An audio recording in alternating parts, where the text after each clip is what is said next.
खुलुमबाय स्टुडियो आं रबिन बसुमतारी आरो बे समाव एसबीआई थामहिनबा स्टेट बैंक अफ इन्डियानि सायाव मोनसे गिदिर आपडेट होनो आवगायदों। नोंथाङाबो एसबीआई नि कास्टमार नामा?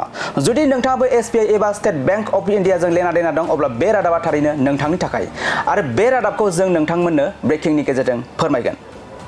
स्टेट बैंक अफ इन्डियानि माखासे सिबिथाया बन्द जासिगोन।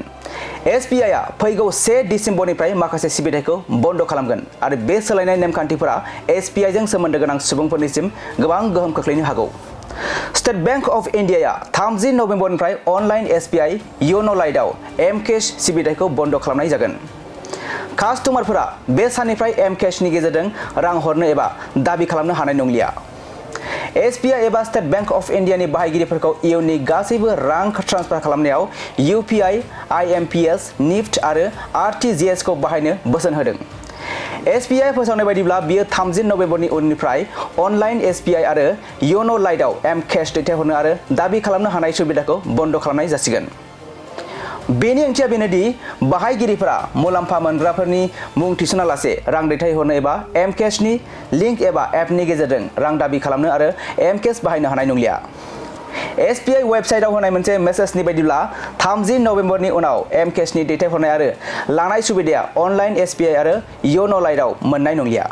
हादरनि बयनिख्रुइ देरसिन पाब्लिक सेक्टरनि बैंक स्टेट बैंक अफ इन्डियाया लाख कास्टमारफोरनि थाखाय बेफोर मख'जाथाव फोसावथायखौ फोसावदों, जाय सोलायनाया 1 डिसेम्बरनिफ्राय बे सिबिथायखौ अरायनि थाखाय बन्द खालामनाय जागोन।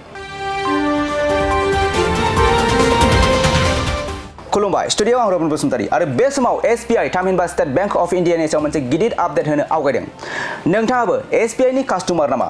जुदि नोंथाङाबो एसबीआई एबा स्टेट बैंक अफ इन्डियाजों लेना देना दं अब्ला बे रादाबा थारैनो नोंथांनि थाखाय आरो बे रादाबखौ जों नोंथांमोननो ब्रेकिंनि गेजेरजों फोरमायगोन।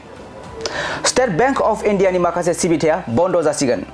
एसबीआई आ फैगौ 1 डिसेम्बरनिफ्राय माखासे सिबिथायखौ बन्द खालामगोन आरो बे सोलायनाय नेमखान्थिफोरा एसबीआई जों सोमोन्दो गोनां सुबुंफोरनिसिम गोबां गोहोम खोख्लैनो हागौ।